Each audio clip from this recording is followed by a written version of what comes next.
నమస్తే, నేను Vaishnavi. Welcome to master కి టీవీ. ఇది సామాన్యుడి స్వేచ్ఛకు సంకేతం. ఇక డీటెయిల్స్ చూసుకున్నట్లయితే కొత్త రేషన్ కార్డుల జారీకి తెలంగాణ సర్కారు గ్రీన్ సిగ్నల్ ఇచ్చింది. కొత్త రేషన్ కార్డుల కోసం డిసెంబర్ 28 నుంచి అర్హులైన వారు అప్లై చేసుకోవచ్చు. ఇప్పటికే ఉన్న రేషన్ కార్డుల్లో మార్పులు, చేర్పులు, తప్పులను సరిచేయడానికి కూడా దరఖాస్తులను స్వీకరించనున్నారు. ఈ నెల 28 నుంచి రాష్ట్రంలోని ప్రతి గ్రామంలో గ్రామ సభలు నిర్వహించనున్నారు. కొత్త రేషన్ కార్డులు, పింఛన్లు, హౌసింగ్ పై గ్రామ సభలో నిర్ణయం మేరకు లబ్ధిదారులను ఎంపిక చేయనున్నారు. ఈ విషయాన్ని పౌర సరఫరాల శాఖ మంత్రి ఉత్తమ్ కుమార్ రెడ్డి వెల్లడించారు. రేషన్ దుకాణాల్లో నాణ్యమైన సన్న బియ్యాన్ని పంపిణీ చేస్తామని వారు తెలిపారు.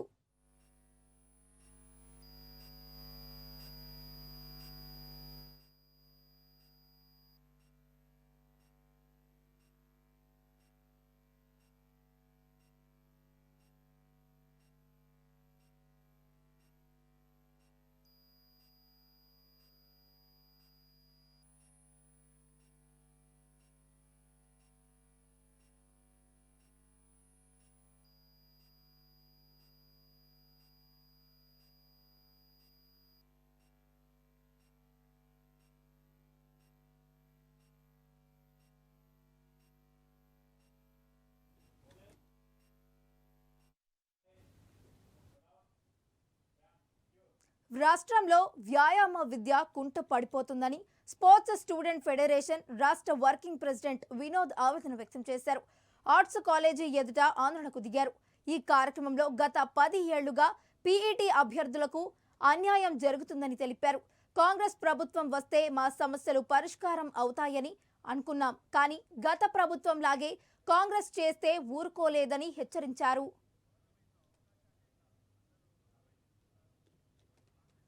వచ్చినాక కూడా మా బతుకులు మారతాయని మేము ఆశించినప్పటికీ గతంలోనాగే ఈ ప్రభుత్వం కూడా వ్యవహరిస్తుంది.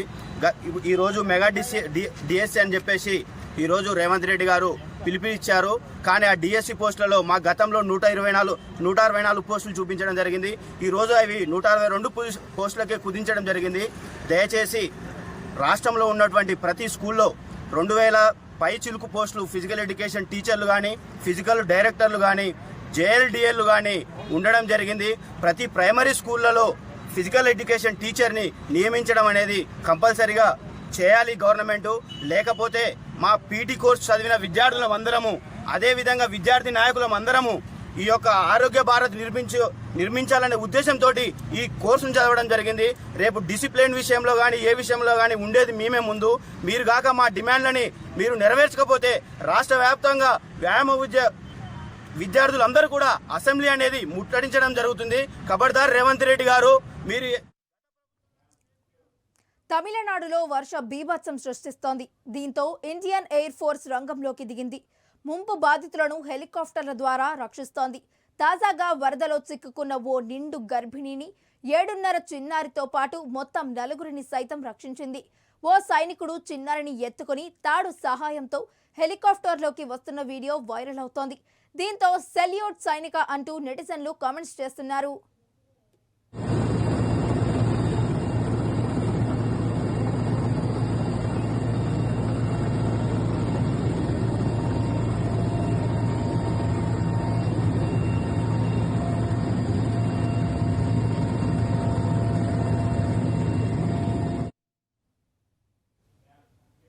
ప్రజలు తమ సమస్యలను నేరుగా సీఎం దృష్టికి తీసుకువెళ్లేందుకు ఏర్పాటు చేసిన ప్రజాభవన్ రోజురోజుకు ప్రజలు ఎక్కువ సంఖ్యలో క్యూ కడుతున్నారు. రవాణా, బీసీ సంక్షేమ శాఖల మంత్రి పొన్నం ప్రభాకర్ హైదరాబాద్లోని బేగంపేటలో ప్రజాభవన్లో అర్జీలను నేరుగా స్వీకరించారు. ప్రజల సమస్యలను తప్పకుండా పరిష్కరిస్తామని తెలిపారు. ఈ కార్యక్రమంలో జిల్లా కలెక్టర్ అనుదీప్, పలువురు అధికారులు పాల్గొన్నారు.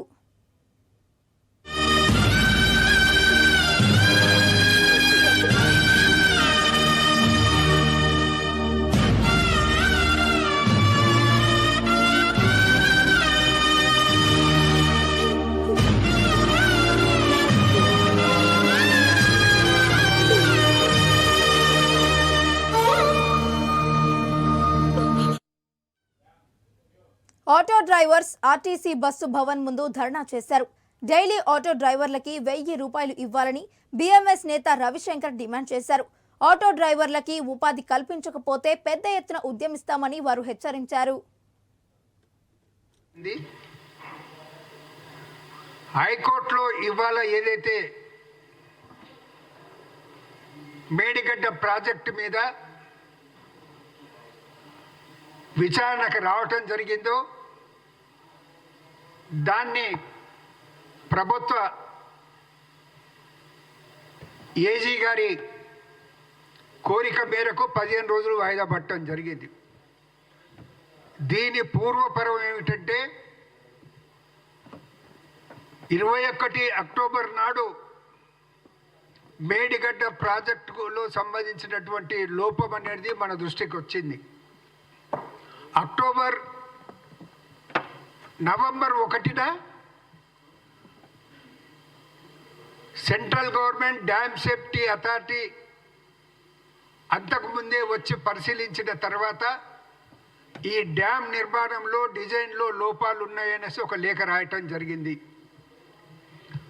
ఆ లేఖ రాస్తే ఆ మరుసటి 1-2 రోజుల్నే అప్పటి ఇరిగేషన్ సెక్రటరీ మీరు పేర్కొన్నట్టు లోపాలు ఏవీ లేవనేసి ఒక ప్రత్యుత్తరం ఇవ్వటం జరిగింది. 3వ తేదీ నాడు మా ఎలక్షన్ కమిషన్ కోఆర్డినేషన్ కమిటీ తరఫున ప్రెసిడెంట్ ఆఫ్ ఇండియాకు ఎలక్షన్ కమిషన్కు ఒక లేఖ రాయటం జరిగింది. ఎలక్షన్ కమిషన్కు ఎందుకు రాశామంటే ఎలక్షన్ కమిషన్కు ఎందుకు రాయటం జరిగిందంటే అప్పట్లో ఎన్నికల కోడ్ అమల్లో ఉంది కాబట్టి ఏ నిర్ణయమైనా ఏది జరిగినా కానీ ఎన్నికల కమిషన్ ద్వారా మాజీ మంత్రి మహేశ్వరం బీఆర్ఎస్ ఎమ్మెల్యే సబితా ఇంద్రారెడ్డి మానవత్వం చాటుకున్నారు. హైదరాబాద్ తుక్కుగూడ పరిధి రావిలాలలోని సూర్యగిల్లి ఎల్లమ్మ గుడిలో ఆమె పూజ చేసి తిరిగొస్తుండగా రోడ్డు పక్కన సొమ్మసిల్లిన ఓ దివ్యాంగుడిని చూసి కారు ఆపారు. రోడ్డుపై కూర్చొని ఆయనతో ముచ్చటించారు. ఆప్యాయంగా పలకరించి సమస్యలను అడిగి తెలుసుకున్నారు. దివ్యాంగుడికి పెన్షన్ ఇప్పిస్తామని చెప్పి కొంత ఆర్థిక సహాయం చేసి ఆమన్ గుల్కు ఆటోలో పంపించారు.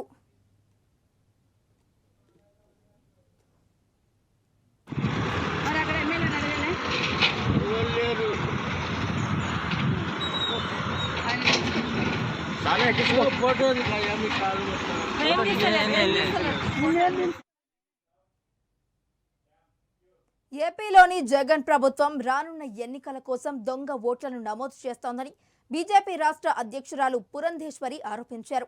బీజేపీ బూత్ కమిటీ అధ్యక్షుల సమావేశం విశాఖ గాదిరాజు ప్యాలెస్లో నిర్వహించారు. ఈ సందర్భంగా నిర్వహించిన సమావేశంలో ఆమె మాట్లాడారు. రాష్ట్రంలోని వైసీపీ ప్రభుత్వం వైఖరి పట్ల తీవ్ర నిరసన వ్యక్తం చేశారు. రాష్ట్రంలో నాసిరకం మద్యాన్ని పంపిణీ చేస్తూ ప్రజల ప్రాణాలతో చెలగాటమాడుతున్నారని ఆవేదన వ్యక్తం చేశారు.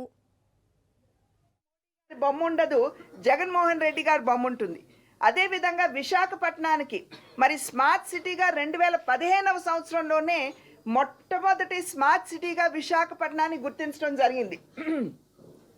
దానికి సంబంధించి దగ్గర 2300 కోట్ల రూపాయలు 65 ప్రాజెక్ట్స్, అవి drainage, under ground drainage, under ground electrical wires, మరి బీచ్ సుందరీకరణ, ఈ బీచ్ రోడ్ సుందరీకరణ, వీటన్నిటికీ కూడా 2300 కోట్ల రూపాయలు కేంద్ర ప్రభుత్వం ఇస్తే బస్ స్టాండ్ మీద ఇవాళ ఎవరి బొమ్మ చూస్తున్నామండి? జగన్మోహన్ రెడ్డి గారి. ఇది న్యాయమా? కనుకనే మేము ఈ ప్రభుత్వానికి స్టిక్కర్ ప్రభుత్వం అని చెప్పి నామకరణం చేయటం జరిగింది. మరి వాళ్ళు చూసినట్లయితే ఇక్కడ ఉన్నటువంటి ప్రభుత్వ భూములు కావచ్చు, ప్రభుత్వ ఆస్తులు కావచ్చు, సర్క్యూట్ హౌస్, తహసీల్దార్ గారి office, government polytechnic college, Rythu Bazar, ఇటువంటివన్నీ కూడా ఈ కొన్నే నేను చెప్తున్నాను. ఇటువంటివి చాలా రాష్ట్ర ప్రభుత్వం తనఖా పెట్టడం లేదా అమ్మేసేయడం, ఇది ఎవరి సొమ్ము, ఎవరి ఆస్తి. ఎంపీలు సస్పెండ్ కావడంపై పార్లమెంట్ ఎదుట ప్రతిపక్ష నేతలు నిరసన చేస్తున్నారు. ఈ క్రమంలో TMC MP Kalyan Banerjee Rajya Sabha chairman Jagdeep ధన్కర్ను అవమానపరిచేలా ఎగతాళి చేయడంపై నెట్టింట విమర్శలు వ్యక్తమవుతున్నాయి. ఆయన ఎగతాళి చేస్తూ ప్రదర్శన చేస్తుంటే అక్కడున్న ఎంపీలు చప్పట్లు కొడుతూ నవ్వుతూ ఎంజాయ్ చేశారు.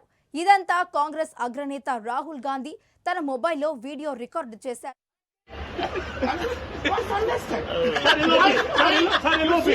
My spine is so straight. Point of order. Point of order, sir. No, you, Mr. Gandhi, you must understand. Lok Sabha. You must understand that I have been appointed here only to save Narendra Modi. I understand it. My spine is, you see, my spine is very straight, very straight. I am so tall. I am so tall.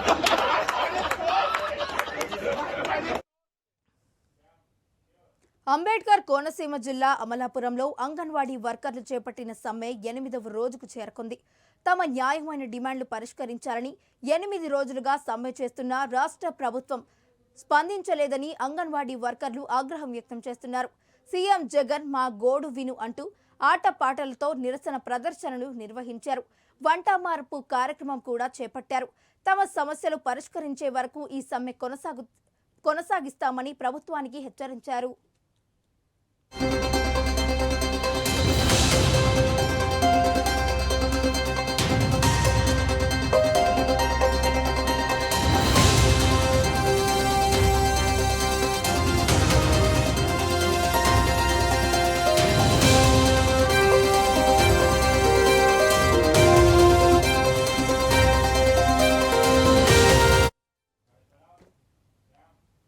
ఈ ఏడాది శబరిమలకు అయ్యప్ప స్వాముల తాకిడి భారీగా పెరిగింది. దీంతో దర్శనం కోసం గంటల కొద్దీ వేచి చూడాల్సిన పరిస్థితులు ఏర్పడ్డాయి. ఈ కారణంగా శబరిమల మార్గం మధ్యలో అయ్యప్ప స్వాములను పోలీసులు నిలిపివేశారు. తాళ్లను కట్టి భక్తులను గంటల తరబడి నిలబెట్టారు. చిన్న పిల్లలు ఉన్నారని ఎంతసేపు నిల్చోవాలంటూ నిలదీసిన అయ్యప్ప భక్తులపై పోలీసులు లాఠీ చార్జీలు చేశారు.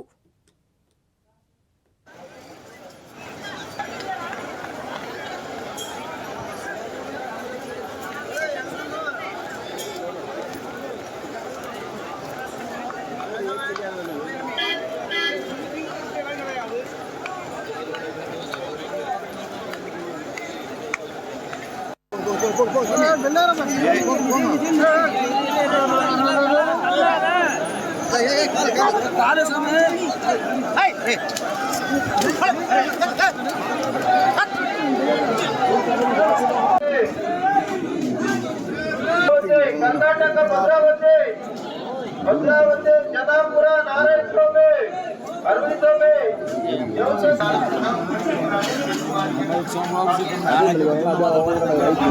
माड़ा कैसा का सोम सच्ची अंत अंकरा కదా. ఈ నెల 17వ తేదీన ప్రకాశం జిల్లా కంభం పట్టణం ప్రభుత్వ హైస్కూల్లో హైదరాబాద్ స్వచ్ఛ మనస సేవ ట్రస్ట్ ఆధ్వర్యంలో మెరిట్ పరీక్ష నిర్వహించారు. ఈ పరీక్షలో కంభం బెస్తవారిపేట అర్ధవీడు మండలంలోని 22 ప్రభుత్వ పాఠశాలల్లో 10వ క్లాస్ చదువుతున్న 118 మంది విద్యార్థులు హాజరయ్యారు. ఈ పరీక్షలో ఉత్తీర్ణులైన విద్యార్థులకు మొదటి బహుమతి గెలిచిన గలిజేరుగుళ్ల హైస్కూల్ విద్యార్థి భరత్కు 5,000, బెస్తవారిపేట బాయ్స్ స్కూల్ విద్యార్థి నిఖిల్కు రెండవ బహుమతిగా 3,000, పందిలపల్లి విద్యార్థి మురళీ కృష్ణారెడ్డికి మూడవ బహుమతిగా 2,000, తరువాత 4, 5, 6, 7, 8 ర్యాంకులు వచ్చిన ఒక్కొక్కరికి 1,000 రూపాయల చొప్పున ఎండి శివసత్యనారాయణ, నేరెళ్ల కోటేశ్వరరావు, ఆయన తమ్ముళ్లు శివయ్య, కోటయ్య అందజేశారు. ఈ కార్యక్రమంలో మాల్యాద్రి నాగరాజ్, ఉపాధ్యాయులు నారాయణరెడ్డి, శంకరరావు, కాంతరావు, జకీలు, ఇతర ఉపాధ్యాయులు తదితరులు పాల్గొన్నారు.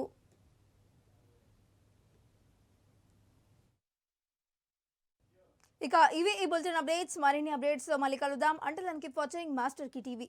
ఇది సామాన్యుడి స్వేచ్ఛకు సంకేతం.